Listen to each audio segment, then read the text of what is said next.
നമസ്കാരം പ്രിയ പ്രേക്ഷകരെ, എല്ലാവർക്കും ആസ്ട്രോ മീഡിയയിലേക്ക് ഹാർദമായ സ്വാഗതം. ഞാൻ ജ്യോത്സ്യൻ പ്രമോദ് പണിക്കർ പെരിങ്ങോട്. ഇന്ന് നമ്മൾ ചർച്ച ചെയ്യുന്നത് ഗണപതി ഹോമത്തിൻ്റെ പ്രാധാന്യത്തെ പറ്റിയിട്ടാണ്. ആസ്ട്രോ മീഡിയ ആദ്യമായിട്ട് കാണുന്ന ആൾക്കാർ ചാനലൊന്ന് സബ്സ്ക്രൈബ് ചെയ്തു വയ്ക്കുക. സ്ഥിരം പ്രേക്ഷകരും പുതിയ പ്രേക്ഷകരും എല്ലാവരും ഒന്ന് ലൈക്ക് ചെയ്തതിന് ശേഷം ചാനൽ തുടർന്ന് കാണാം.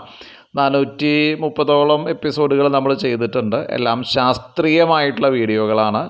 അധികം ശാസ്ത്ര ചർച്ചകളാണ് നമ്മൾ ചെയ്തു വരാറ്. ഇന്നിപ്പോൾ ഒരു പ്രേക്ഷകൻ അദ്ദേഹത്തിന് ഗണപതി ഹോമത്തിൻ്റെ പ്രാധാന്യം ഒന്ന് ഗുരുനാഥൻ പറഞ്ഞു തന്നാൽ നന്നായി എന്ന് പറഞ്ഞിട്ട് കുറേ ദിവസമായി എന്നെ ഇങ്ങനെ വിളിക്കണോ. അപ്പോൾ കർക്കിടക മാസമല്ലേ, അപ്പം പറഞ്ഞു കർക്കിടക മാസമൊക്കെ കഴിയാറായി തുടങ്ങി, ഇനി എന്താ അല്ലാതെ എന്നും ആവശ്യമുള്ളതല്ലേ, ഒന്ന് പറഞ്ഞു തരൂ. പിന്നെ നിങ്ങൾക്ക് ഗണപതി വളരെ പ്രധാനമാണല്ലോ, കളരിയിൽ ഗണപതിയല്ലേ, അപ്പോൾ ഗണപതി ഹോമത്തിൻ്റെ പ്രാധാന്യം ഒന്ന് വിശദാക്കി തന്നാൽ നന്നായി എന്ന് പറയുണ്ടായി. അപ്പോൾ അതാണ് ഇങ്ങനെ ഒരു എപ്പിസോഡ് ചെയ്യാൻ ആധാരമായിട്ട് ഉള്ള കാര്യം. അപ്പോൾ ഈ ഗണപതി ഹോമം പല കാര്യങ്ങൾക്ക് വേണ്ടിയിട്ട് നമ്മൾ ചെയ്യാറുണ്ട് അല്ലേ. നമ്മളിപ്പോൾ ഒരു വീട്, ഗൃഹപ്രവേശനം, ഒരു പുതിയ സ്ഥാപനം തുടങ്ങുകയാണ്, അങ്ങനെ വേണ്ട സർവ്വ ശുഭകർമ്മങ്ങൾക്കും ഹിന്ദു ആചാരപ്രകാരം ഒരു ഗണപതി പൂജയെങ്കിലും, ഗണപതി ഹോമം ചെയ്യാൻ പറ്റിയില്ലെങ്കിൽ ഒരു പൂജയെങ്കിലും നമ്മൾ ചെയ്യൽ പതിവുണ്ട്. അത് നമ്മുടെ ഒരു ആചാരത്തിൻ്റെ ഭാഗമാണ് അല്ലേ.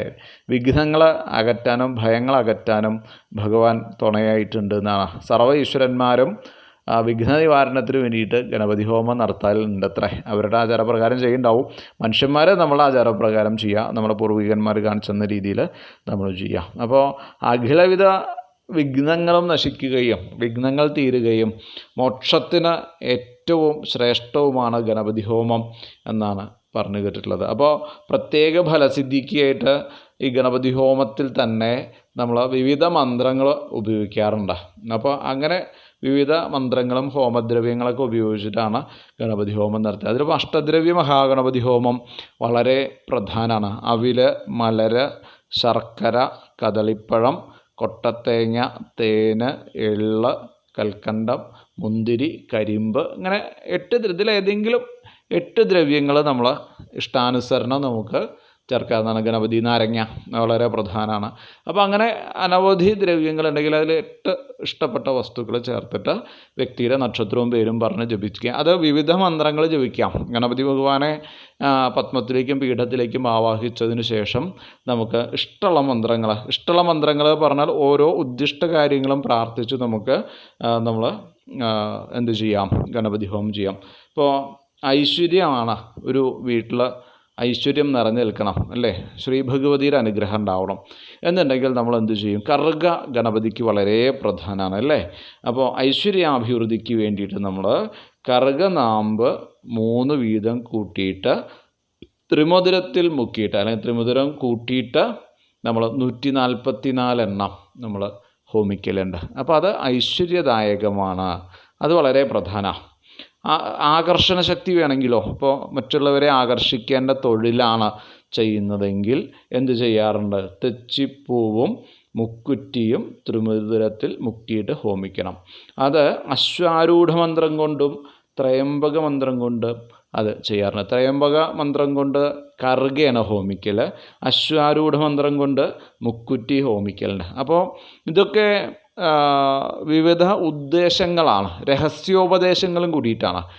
ആ മന്ത്രം സ്വായത്തമാക്കണം, മന്ത്രസിദ്ധി വന്ന ആൾക്കാരായിരിക്കണം അത് ചെയ്യേണ്ടത്. ഇപ്പോൾ നമ്മൾ പുസ്തകത്തിലൊന്നും നോക്കിയിട്ട് ജപിച്ചുകൊണ്ടെന്നാവില്ല, അത് ഗുരുപദേശപ്രകാരം ഈ മന്ത്രോപദേശം കിട്ടിയ വ്യക്തി. അപ്പോൾ ഗണപതി സേവ അതിന് വളരെ പ്രധാനമാണ്. അപ്പം നമ്മളത് കളരിയിലൊക്കെ വിവിധ ആവശ്യങ്ങൾക്ക് വേണ്ടി ആളുകൾ വരുമ്പോൾ സ്ഥിരം ചെയ്തു കൊടുക്കുന്നതാണ്. കുട്ടിക്കാലം മുതൽക്കേ നമ്മളിതൊക്കെ കണ്ടു വളരുന്നത് കൊണ്ടാണ് അത് നിങ്ങളോട് ഇത്ര ധൈര്യമായിട്ട് പറയണത്.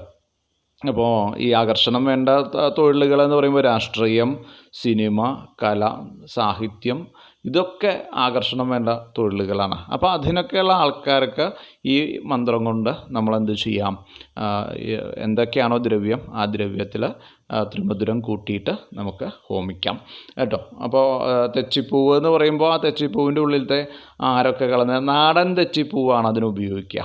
നമ്മൾ കുളത്തിൻ്റെ വക്കിലോ തോടിൻ്റെ വക്കിലൊക്കെ ഈ നാടൻ തെച്ചി എന്ന് പറയുന്ന ഒരു സാധനമുണ്ട്. അതാണ് നമ്മളതിനെ ഉപയോഗിക്കാറ്. ത്രിമധുരം കൂട്ടിയിട്ട് ഹോമിക്കാം. അതിന് അശ്വാരൂഢ മന്ത്രം, മുക്കുറ്റി വളരെ ആകർഷണ ശക്തിയുള്ളൊരു സാധനമാണ് മുക്കുറ്റി. അപ്പോൾ അത് മുക്കുറ്റി എത്ര സംഖ്യ വേണമെങ്കിലും ആവാം നമുക്ക്. 144, 108, 336, അധികം വേണമെങ്കിൽ 1008, എങ്ങനെ വേണമെങ്കിലും നമുക്ക് ചെയ്യാവുന്നതാണ്. ഓക്കെ, ആവശ്യക്കാരൻ്റെ സ്ഥിതിക്ക് അനുസരിച്ച് ചെയ്യാം. നമുക്കപ്പോൾ ഭൂമി ലാഭം വേണം, ഭൂമി വാങ്ങാൻ ഉദ്ദേശിക്കുന്നുണ്ട്, ആ ഭൂമി നമുക്ക് കിട്ടണം, അല്ലെങ്കിൽ നമ്മളൊരു ഭൂമി കണ്ട് ഇഷ്ടപ്പെട്ടിട്ടുണ്ട്, ആ ഭൂമി നമുക്ക് കിട്ടണം എന്നുണ്ടെങ്കിലോ താമരമൊട്ട് വെണ്ണയിൽ മുക്കിയിട്ട് ഹോമിച്ചു കഴിഞ്ഞാൽ അതെത്ര സംഖ്യയാണെന്നൊക്കെ ഉള്ളത് ഗുരുപദേശമാണ്, രഹസ്യോപദേശം ആയതുകൊണ്ടാണ് അത്ര സംഖ്യ എന്നുള്ളത് പറയാത്തത്. അത് എല്ലാതും അങ്ങനെ പബ്ലിക്കാക്കാൻ പാടുള്ളതല്ല. അപ്പോൾ ഇങ്ങനെ ചെയ്യാം. ഭൂമി കിട്ടാൻ, അല്ലെങ്കിൽ നമ്മൾ ഇഷ്ടപ്പെട്ട ഭൂമിയാണ്, അത് വാങ്ങിയാൽ തിരക്കടില്ല. ആ ഭൂമി കിട്ടാൻ വേണ്ടിയിട്ട് ഉദ്ദിഷ്ടകാര്യം പ്രാർത്ഥിച്ചിട്ട് താമരമൊട്ട് വെണ്ണ പുരട്ടിയിട്ട് ഹോമിക്കാം. അതേപോലെ ഉദ്ദിഷ്ട കാര്യങ്ങൾ നിറവേറ്റാൻ അതിൻ്റെ തടസ്സങ്ങളുണ്ടെങ്കിൽ എന്ത് കാര്യം വിചാരിച്ചാലും മുടക്കുള്ള ആൾക്കാരുണ്ടാവും.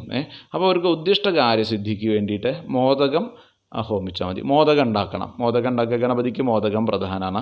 ആ മോദകം ഉണ്ടാക്കിയിട്ട് ഗണപതിക്ക് ഉദ്ദിഷ്ടകാര്യം പ്രാർത്ഥിച്ചിട്ട് ഹോമിച്ചു കഴിഞ്ഞാൽ അത് 7 ദിവസം ചെയ്യാം, 21 ദിവസം ചെയ്യാം, 41 ദിവസം ചെയ്യാം. ഇങ്ങനെയൊക്കെ ചെയ്യാം. ഇങ്ങനെയൊക്കെ ചെയ്ത് കഴിഞ്ഞാൽ ആ ഉദ്ദിഷ്ടകാര്യം നിറവേറും എന്നുള്ളത് അനുഭവത്തിൽ നിന്ന് വളരെ വ്യക്തമായിട്ട് ഞാൻ പറയാം. അതേപോലെ തന്നെ ആയുരാരോഗ്യ സിദ്ധിക്ക് വേണ്ടിയിട്ടാണ്. അതിനും ഗണപതി ഹോമം ചെയ്യാം. മൃത്യുഞ്ജയ ഹോമം മാത്രമല്ല, അതിന് രൂപഹന്തി സൂക്തം എന്ന് പറഞ്ഞിട്ട് ഒരു സൂക്തമുണ്ട്. അതേപോലെ തന്നെ ഗായത്രി, ഇത് രണ്ടും വളരെ പ്രധാനമാണ്. അപ്പോൾ ഈ രൂപഹന്തി സൂക്തം കൊണ്ടും ഗായത്രി മന്ത്രം കൊണ്ടും ഹവിസ് ഉണ്ടാക്കി ഹോമിച്ചു കഴിഞ്ഞാൽ എത്ര സംഖ്യ എന്നുള്ളത് ഇഷ്ടാനുസരണ ചെയ്യാവുന്നതാണ്. 108 ആവാം, നേരത്തെ പറഞ്ഞാൽ 144 ആവാം, 336 ആവാം. അങ്ങനെയൊക്കെ ചെയ്ത് കഴിഞ്ഞാൽ ആയുരാരോഗ്യ സിദ്ധി നമുക്ക് ഉണ്ടാവുമെന്ന് പറയാം. എന്നും നിത്യയൗവനം ഉണ്ടാവണമെങ്കിലൊക്കെ അത് ചെയ്താൽ മതിയാവും. മനുഷ്യന് പ്രായമാവും, അത് ചെയ്താൽ മരിക്കില്ല എന്നല്ല അതിൻ്റെ അർത്ഥം. പക്ഷേ നമുക്ക് ഒരു പ്രത്യേക ചൈതന്യം നമ്മളിൽ ഉണ്ടാവും. വിവാഹം നടക്കാത്ത ആളുകൾക്ക് ചുവന്ന തെച്ചിപ്പൂവ്, അതിൻ്റെ ഉള്ളിലത്തെ ആ നാളം എന്ന് വെച്ചാൽ അതിൻ്റെ ആരെന്ന് പറയും, അത് കളഞ്ഞ് നെയ്യിൽ മുക്കിയിട്ട് സ്വയംവര മന്ത്രം കൊണ്ട് 108 ഹോമിച്ചു കഴിഞ്ഞാൽ, അല്ലെങ്കിൽ 336 7 ദിവസം ഹോമിച്ചു കഴിഞ്ഞാൽ, അല്ലെങ്കിൽ 14 ദിവസം 21 ദിവസമൊക്കെ ഹോമിച്ചു കഴിഞ്ഞാൽ വളരെ നടക്കാൻ പ്രയാസമുള്ള വിവാഹം നടക്കും. നമുക്കത് കളരിയിൽ പ്രാധാന്യമുള്ളതാണ്. കാരണം കളരിയിൽ ഗണപതി വളരെ പ്രധാനമാണ് ഞങ്ങൾക്ക്. അപ്പോൾ ആ ഗണപതി അവിടെ ഈ മംഗല്യ വിഷയവുമായിട്ട് ഭഗവാന് നിലവിളക്കും, അതേപോലെ തന്നെ അവിടെ പ്രധാന കേട്ടോ അത് പൂർവാചാരത്തിലുള്ളത് കൊണ്ടാണ് നിലവിളക്കും നെയ്യും സമർപ്പിക്കലും. അതേപോലെ തന്നെ തെച്ചിപ്പൂവ് മംഗല്യസിദ്ധിക്ക് വേണ്ടിയിട്ട് നാളം കളഞ്ഞിട്ട് നെയ്യിൽ മുക്കി സ്വയംവര മന്ത്രം കൊണ്ട് പൂജിക്കലുണ്ട്. പൂജിക്കൽ വെച്ചാൽ ഗണപതി ഹോമം നടത്തലുണ്ട്. വിവാഹം ശീഘ്രഗതിയിൽ നടക്കുന്നു എന്നുള്ളത് അന്നും ഇന്നും കണ്ടുവരുന്ന ഒരു അത്ഭുതമായിട്ട് നമ്മൾ കാണാറ്. അത് വളരെ പ്രയാസം അനുഭവിക്കുന്ന ആളുകൾക്കാണ് അത് കൂടുതൽ നന്നായി കണ്ടിട്ടുള്ളത്. ഇപ്പോൾ കുറേ പ്രായമൊക്കെ ആയി, ഒരിക്കലും നടക്കാൻ പ്രയാസമാണ്, വിവാഹം നടക്കണില്ല എന്നുള്ളത് തോന്നിക്കഴിഞ്ഞാൽ ആൾക്കാർ വരാറുണ്ട്.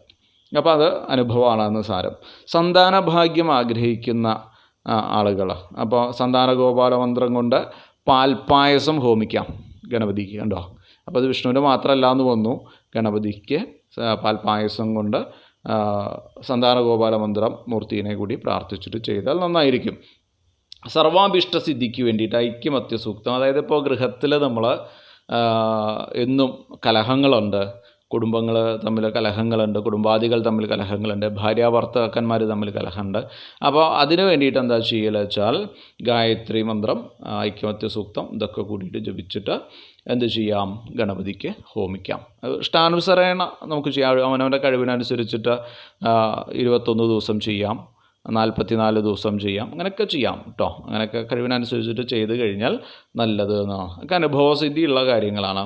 അതേപോലെ പിതൃക്കളുടെ പ്രീതിക്ക് വേണ്ടിയിട്ട്, ഇപ്പോൾ പിതൃദോഷം കണ്ടു, നമ്മൾ തിലഹോമമാണ് സാധാരണ പിതൃദോഷ ശാന്തിക്കായിട്ട് ചെയ്യൽ. എന്നിരുന്നാൽ എള്ളും അരിയും കൂടി ചേർത്തിട്ട് അനാദിമന്ത്രം എന്നൊരു മന്ത്രമുണ്ട്, അനാദിമന്ത്രം കൊണ്ട് ഹോമം നടത്തുക ഗണപതിക്ക്. അപ്പോൾ എന്തുണ്ടാവും, പിതൃക്കൾ അനുഗ്രഹിക്കും എന്ന് കണ്ടിട്ടുണ്ട്. അപ്പോൾ അത് വളരെ നല്ലൊരു കാര്യമാണ്. പിതൃപ്രീതി ഉണ്ട് വെച്ചാൽ നമുക്ക് ആയുസ്സും ആരോഗ്യവും സന്താനം, അതേപോലെ തന്നെ രോഗദുരിതശാന്തി, ധനലാഭം പോലെയുള്ള കാര്യങ്ങൾ പിതൃക്കൾ അനുഗ്രഹിച്ചാൽ നമുക്കുണ്ടാവും. കലഹങ്ങൾ ശമിക്കുന്നതിന് വേണ്ടിയിട്ട്, അതേപോലെ തന്നെ വേർപിരിഞ്ഞ ഭാര്യ ഭർത്താക്കന്മാരെ യോജിപ്പിക്കുന്നതിനാണ് അത് അധികം ചെയ്യൽ കേട്ടോ. കലഹശമനം എന്ന് ഉദ്ദേശിച്ചത് അത് തന്നെയാണ്. അപ്പോൾ കുടുംബത്തിൽ ഐശ്വര്യം ഉണ്ടാവാനൊക്കെ കൂടിയിട്ട് കൊട്ടത്തേങ്ങ 16 എണ്ണം, അത് 16 പലം ശർക്കരയും 32 കദളിപ്പഴവും കൂടിയിട്ട് എന്ത് ചെയ്യും, നെയ്യും തേനൊക്കെ ചേർത്തിട്ട് ഹോമിക്കാം. അത് സംവാദ സൂക്തം കൊണ്ടാണ് ഹോമിക്കൽ പതിവ്. അത് വളരെ എഫക്റ്റീവായിട്ടുള്ളൊരു കാര്യമാണ്. അപ്പോൾ ഭാര്യ തല്ലൂടിപ്പോയി, ഭർത്താവ് ഉപേക്ഷിച്ചു പോയി എന്നൊക്കെയുള്ള കേസുകൾക്ക് വളരെ വളരെ വളരെ വളരെ എഫക്റ്റീവായിട്ടുള്ളൊരു കാര്യമാണ്. കലഹം അത് ശമിക്കും എന്നുള്ളതിൽ സംശയം വേണ്ട.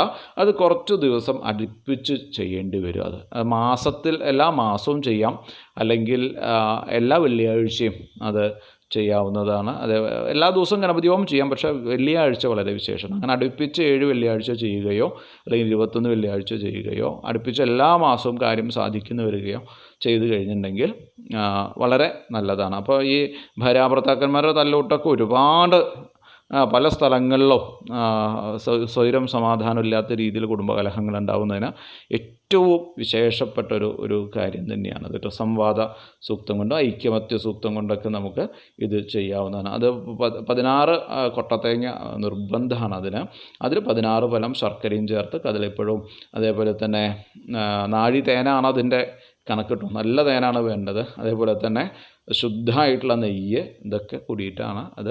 അതിന് പ്രത്യേക രീതിയിൽ അത് ഹവിസ് തയ്യാറാക്കും, ഹോമദ്രവ്യം നമ്മൾ തയ്യാറാക്കിയിട്ടാണ് അത് ചെയ്യാം. അതേപോലെ തന്നെ വിഘ്ന നിവാരണത്തിന് വേണ്ടിയിട്ട് ചെങ്കണപതി മന്ത്രം എന്ന് പറയും. ചെങ്കണപതി ഒരു ഗണപതിയുണ്ട്, 32 തരം ഗണപതിയുണ്ട്. അതിൽ ചെങ്കണപതി മന്ത്രം കൊണ്ട് ഉപയോഗിച്ച് പഞ്ചാമൃതം ഹോമിച്ചു കഴിഞ്ഞാൽ എല്ലാ വിഘ്നങ്ങളും ഒഴിയുന്നുള്ളതിന് വളരെ ശക്തമായിട്ടുള്ള തെളിവുകൾ ധാരാളമുണ്ട്. അതേപോലെ തന്നെ സകലജന വശ്യത്തിനും നമ്മൾ ഗണപതി മന്ത്രം ഉപയോഗിക്കാറുണ്ട്, അല്ലെങ്കിൽ ഗണപതി ഹോമം നമ്മൾ ചെയ്യാറുണ്ട്.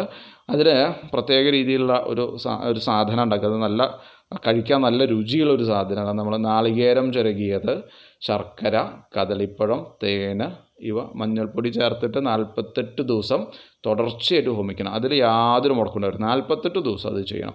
അപ്പോൾ അത് എത്ര കഠിനമായിട്ടുള്ള പ്രതിബന്ധങ്ങളും ആണെങ്കിലും ശരി, അതിന് വളരെ ഉത്തമമാണ്. ഇപ്പോൾ കേസ് നടക്കുന്നുണ്ട്, പ്രതിബന്ധമാണ്, നമ്മളെ ഭാഗത്ത് വിജയിക്കില്ല, വിവാഹം തീരെ നടക്കണില്ല, ഒരിക്കലും നടക്കണില്ല എന്നൊക്കെ വിചാരിക്കുക. അതേപോലെ തന്നെ കഠിനമായിട്ടുള്ള ആരോഗ്യ പ്രശ്നങ്ങൾ കണ്ടുവരുന്ന ആൾക്കാർ, അവർക്കൊക്കെ ഇത് ചെയ്യാറ്. 48 ദിവസം തുടർച്ചയായിട്ട് നമ്മൾ ഇത് ചെയ്യേണ്ടി വരും. അത് സർവ്വ ഐശ്വര്യങ്ങൾക്കും ഇരിപ്പിടമാണ് എന്നുള്ളത് യാതൊരു സംശയവും വേണ്ട അങ്ങനെ ചെയ്യണത്.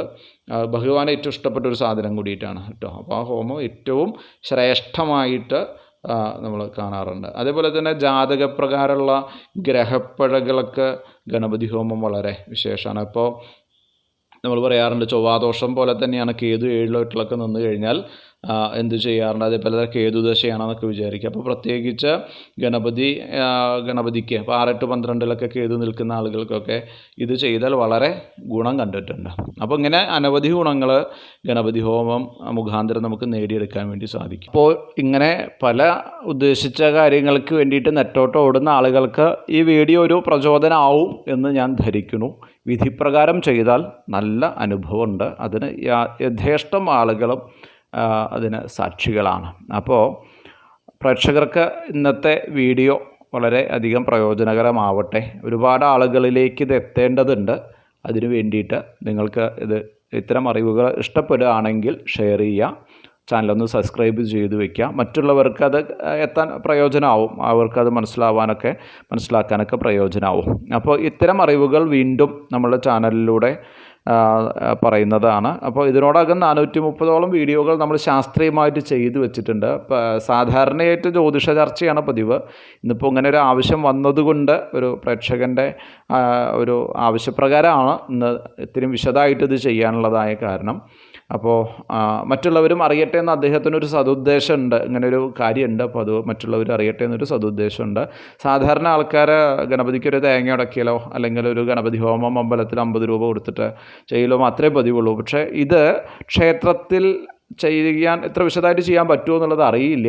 ഉള്ള ക്ഷേത്രങ്ങളിൽ നിങ്ങൾക്ക് ചെയ്യാം, അല്ലെങ്കിൽ അറിവുള്ള ആളുകളെ കൊണ്ട് ചെയ്യിക്കാവുന്നതാണ്. എന്തായാലും ഈ ഒരു കാര്യം അനുഭവത്തിൻ്റെ വെളിച്ചത്തിൽ നിന്നാണ് പ്രേക്ഷകരോട് സംവദിക്കുന്നത്. അപ്പോൾ അതുകൊണ്ട് അനുഭവത്തിൻ്റെ കാര്യത്തിൽ യാതൊരു തർക്കം ഉണ്ടാവില്ല എന്നുള്ളത് ഞാൻ ഉറപ്പിച്ചു പറയണം.